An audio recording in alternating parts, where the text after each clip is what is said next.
Good morning, good afternoon, or good evening, depending upon where you live around the world.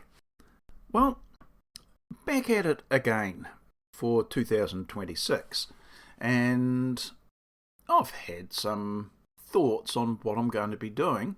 One of them, the thoughts that is on screen at the moment. Now, I'll just get rid of Jeff. And what it is a solution to a problem I didn't know I actually had. There's a theme that could have been most of last year's main theme, but until you're actually aware of a shortcoming of some idea that you had, you carry on as if it didn't exist. Of course, the nature of living, I suppose.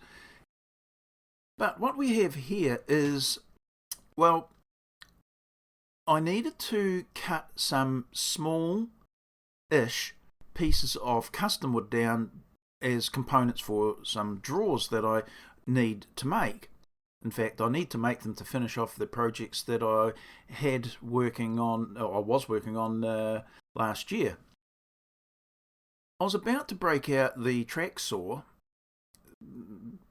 plate or the rail, and I thought, no, hang on, that's going to be a little bit of a pain in part of the posterior that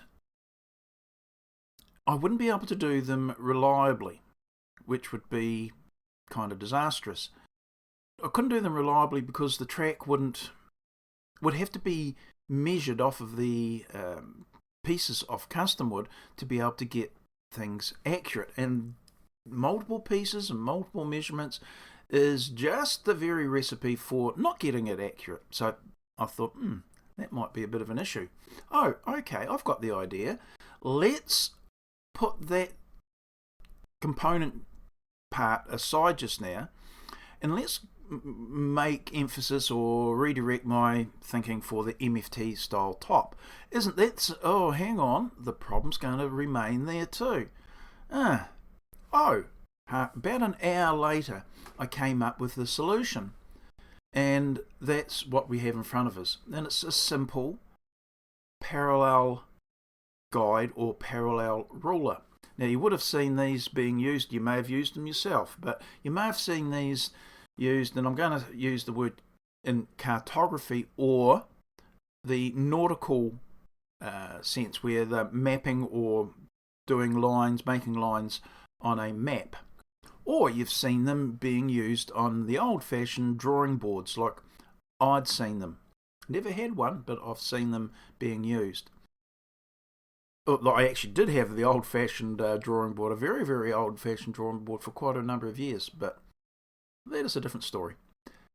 So I thought, would I be able to make it out of the heavy steel that I've already got in the workshop? After all, what else am I going to use it for? And the answer is, don't know, but very likely we'll be able to. Here, as we can see, these two rails, 40 millimeters wide each, 10 millimeters thick, pretty chunky. In fact, they were as it turned out, the bar that I have now deemed the prototype for what I am currently doing with the 3-4-5 triangulation method, which is this sort of bar here, which I had laser cut last year. I drilled them out just a few days ago, and I've threaded them with a 14 by 1 millimeter thread for the guide bushings to go into. More on that in a different video. Anyway, two bars, in this case 40 millimeters wide, a connector piece, I'm just going to call it the pivot, that when you move one bar, they move in parallel to each other to varying distances. Therefore, I can cater all the different measurements by having this sort of adjustability. In my case, it means that my small pieces of custom wood, the scrap of, perhaps the offcut of another project, is now no longer considered waste. It can be utilised in the very situation I want for drawers where small pieces of custom wood are required. Yes, there's many other ways of achieving this, but with the offcuts being what they are, they're a bit difficult to use with the track saw. Could I run them across my, excuse me, I've got a bit of a croaky voice, sorry for that, but could I run the waste or the offcuts over my bench saw? The answer is, of course I can. That's how I've done other jobs. However, the finest tooth blade that I have, which is quite fine for the 12-inch saw blade, is not as fine as the small teeth on the track saw blade. You follow that? They're very, very fine because they're a smaller saw blade, and the teeth are very, very much smaller than the bench saw type blade. So it gives a finer cut, but not as easy to run the wee pieces, using the track saw. Anyway, this is what we're talking about. So, if I zoom out, this is now going to be, as yet still not made, the track saw, the MFT style base, upon which I'll be able to use the track saw accurately and versatile. It is now, with the inclusion of this, the parallel guides, able to support the length of the waste. It's now no longer waste, it is now usable, and the track saw can be presented up to it or it to the track saw, and I can whiz the saw along it and cut my pieces to exactly the same measurement all the time. This would have to be, of course, these two arms would have to be locked off in the mechanism itself, and importantly, this piece would have to be held down, be clamped down, because there's nothing holding it. It's not, the track saw rail itself won't really be holding it. It may only be, as I've indicated here, just a little bit underneath the track saw. And as such, these blocks here, they'd have to be pushed back flush, otherwise they're going to get cut. But these would be pushed underneath, same thickness, to support the track saw itself. It may even have one in the middle, so it doesn't belly out and distort the track. The track itself is captured here, not shown, by a mechanism to allow the track to pivot up and down. Not 100% necessary in this scenario, but I've got them. I've got two sets. I can use it for that purpose. So now I can make my waste turn into valuable cuts. The reason it was necessary is that small pieces like this don't register to anything in a reliable sense, whereas a larger sheet good, or sheet panel on this side can register to the back fence and be held square to the track saw, and any cuts will be square and parallel. Without that being the case, you need something along here, a fence, to take the materials that are going to be cut down. So there's all of that.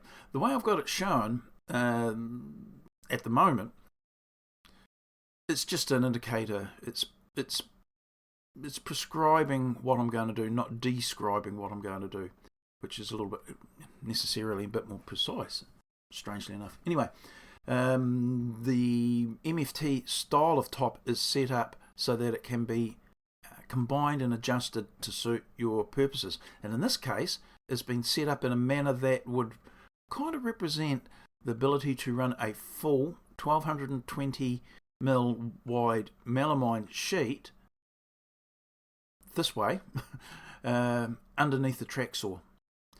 In this case, it would be either a 1400 or more likely a 1900 long rail, and it could take a full sheet.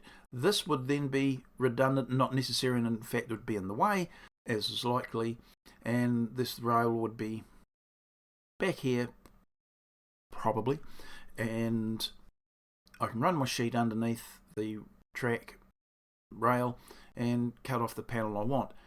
That was one of the points that caught me, and I thought, once you realise it kind of makes sense.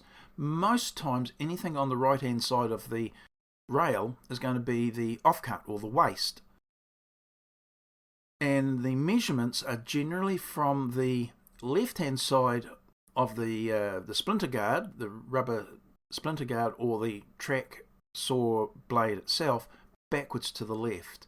That's generally where your measurement, not always, not saying it is, but that's generally going to be the case. In fact, the large majority of the case. And anything on this side is the waste. This time though, we've got tools and methods that this side, the right hand side, is the bit that we want, the item, and it is in some ways better. Yes, I'll go with that. It's sometimes better to have that measurement of the right hand side of the blade to your guide so that you can measure. Bold claim, but that probably is true. And in particular for narrow strips, meaning I can make this track approach this, or vice versa. I can make the guides approach the rail right down to the point where there might be some interference. I would suggest there's not going to be much interference, the blade being the determining factor, and the body of the saw itself may be a determining factor depending on the thickness of these items here, but nonetheless I think you can get down to very narrow repeatable strips. The only thing there is, as you got smaller and smaller, you'd still then have to be considering how much material is underneath the track to hold this part stable. But nonetheless, if there was a bigger piece out here in this general area, we could cut strips of, I don't know, 10 millimeters, 5 millimeters perhaps, off the piece that we are holding, and that becomes the item that we want. I don't know what you'd want to use those for, but having the facility to do it, hey, why not? So there we go. We have got the chance. We have the chance to make this up, so I'm going to. Will it work as well as I want? Now there's the question. As well as I want, or demand.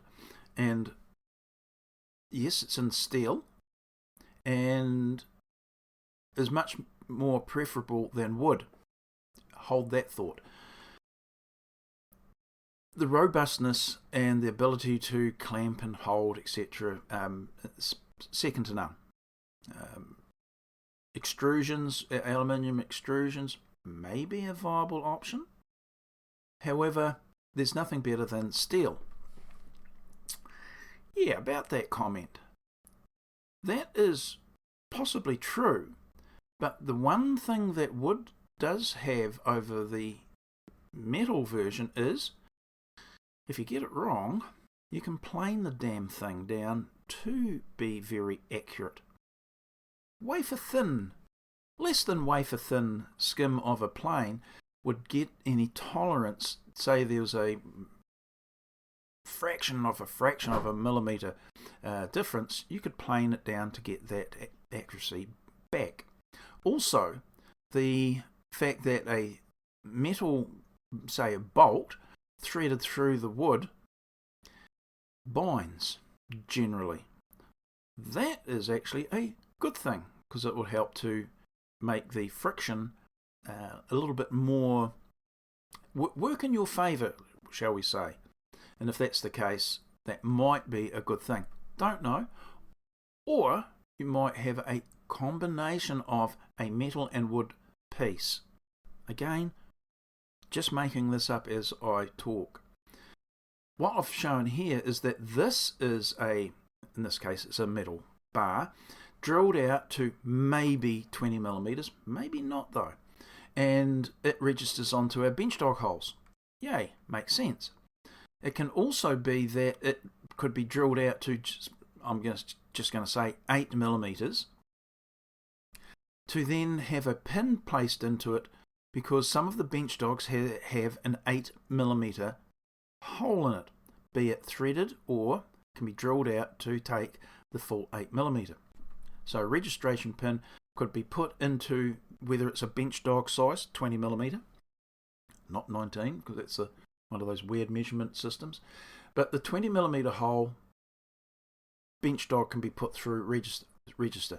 Or, as I just said, these could be 8mm hole, whatever size hole your bench dogs have in them, but an 8mm hole registration pin put through into the bench dog, which is already sitting in the hole. That gives you a repeatable, locatable position for the spar that the parallel arm guide or gauge can be rested up against, push up against. It could be equally this bar here that has the registration pins put in it. Either or, doesn't matter. I don't know which one would be better. So that's one way. Now, if I cannot make this accurately enough for my purposes, is there an alternative way of making it accurate? And the answer is, well, yes, there is. My thoughts, and that is just a thought at the moment, is, in this case, it is 10mm steel. Hold that thought again. 10mm steel. What say I drill a hole through the end here, each end in fact, that could be threaded out to 6mm. That means that I could put a 6mm by 1mm pitched thread through this bar to push up against this one, meaning very fine tuning of the turning of the thread would allow me to adjust the position of this bar, remembering this one is at least pinned down or registered to this other bar that I just had. A threaded rod type situation, bolt, whatever, could be put through the bar, push this out until it is the measurement you want, go down the other end, get the measurement you want, then it's static forever. Well, until you want to change it, that is. Maybe put a lock nut on the thread, on the threaded rod, and therefore you can make this completely rigid because it can't push back against the threaded rod, being rigid. Now, if this were to be timber, possibly about the same thickness as, say, 18mm, a bit of hardwood decking would suffice. You could machine it, plane it, straight, same sort of thing, thread through it. Be nice because as I said before, the wood quite often will grip the thread, which sometimes is a bit of a nuisance. In this case it's a plus. You could wind your thread out until it pushes either another piece of timber or a steel plate like this. I'd suggest steel would be a good thing, and you've got effectively the same system as this, probably a little bit easier than making up these and getting the tolerances to work for you. So I'm kind of getting ahead of myself in some degree that I'm going to not be able to be successful with this particular approach, the pivots that is, and then I've got the alternative in the back of my mind to make here with those threaded rods or bolts. Something about that that lends itself well to my way of thinking. It's simpler. This, a little bit more complex, there's a little bit more issue. So what I'm going to do is drill my rod out, or use the rod that I've already got, put a hole through it. It doesn't even have to be 100% dead parallel to the surface. It should be.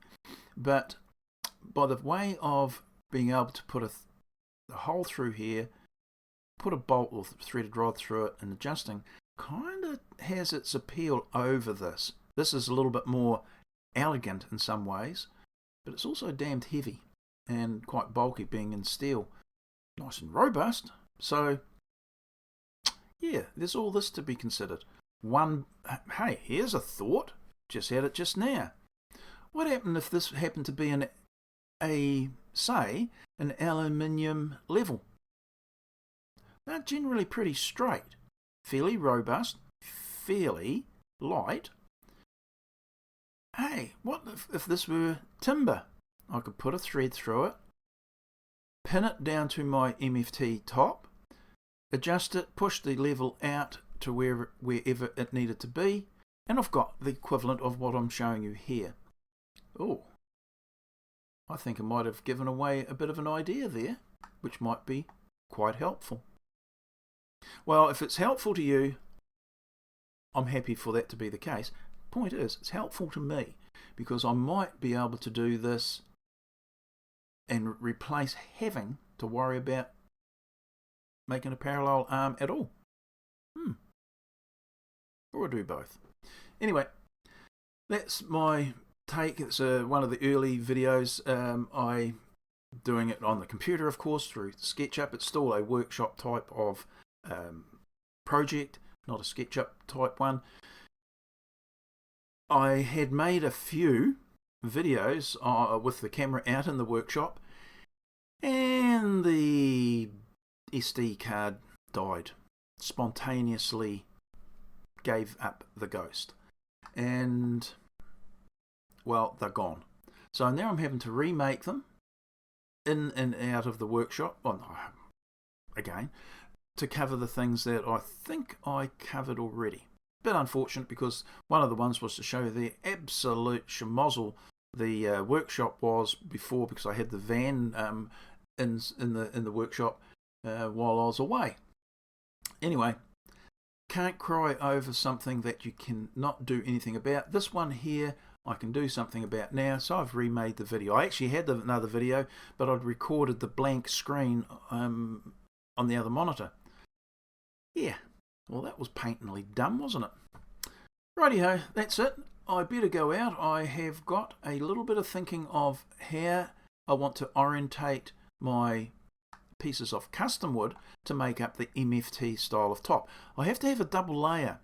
It's because of the bench dog, the legs that go into the tops are much thicker but much deeper than 18mm, and they're deeper than 25, so therefore two layers of 18s are going to be used. And if I do it properly, it makes this sort of combination much more versatile. In this case, as I mentioned, this will be able to take, in this orientation, a full width 1220mm wide sheet, 4 foot to you other people, sheet placed here, and the track can go over it. Yay. Most times it's not going to be necessary, and most times I won't even need the MFT type of top with all these holes at all, so that needs to be removable from my workbench. My workbench is not going to have all the holes drilled into it. It's going to have registration holes so that these can register onto the workbench. Strange that. It also means that I don't need all of these flaming holes. For the most part, you don't. You're going to use a limited number of holes for the majority of your projects. However, being able to reposition your setup guides would be necessary, and hence why I was making the comment that the bench dog, not why, but I'm just adding to it, the bench dog items have sometimes got that 8mm thread or hole in them for registration. So I can put the bench dog body, the bit that goes down into here, into the hole and re-register my laser cut strips, register it to each other, and then I can cut these additional holes were they ever necessary. Right, bear that in mind. Alternatively, and the way I'd probably go, and as the thoughts are coming to me, I put my long bar down on a sheet, just say like this, and I can make all the small registration points along every single hole that I think is going to be used, and then not drill them out to 20 millimeters, but they'll have the little spot drill point on them, so they can be, when I decide it necessary for the particular hole wanted, instead of having them all done like this, which is you've watched anyone doing an MFT style top, they'll make the comment or show in their face the absolute pain in the butt that it is to drill all those holes. And the thing is, for most of the systems out there, you need all of the holes, or most of all of the holes, to be able to leapfrog your jig from one area to the other to get to this hole down here, say. Start here, move down here. And then to get the hole over here, you've got to leapfrog. It's a pain in the butt. Doing it the way I'm suggesting is make the bar sits in here. You've seen the other videos. If you haven't, you will see it anyway if you look. But I can make happens to be a 1 millimeter pilot hole in all of these positions, and then I can just carry on as if they're not there, because really they're almost as if they're not there. And that little 1 millimeter pilot hole is designed to take the tip of the 20 millimeter hole, the drill bit that I've got. Good idea, I think. And that's the way I will wind up going, hopefully. Rightio, that's it. Oh yeah, by the way, the idea here is that this is shown as either a full sheet, or in this case part sheets. This means that where the saw cuts go, eventually you may wish to replace the sheet. Now let's just pretend here for a moment, now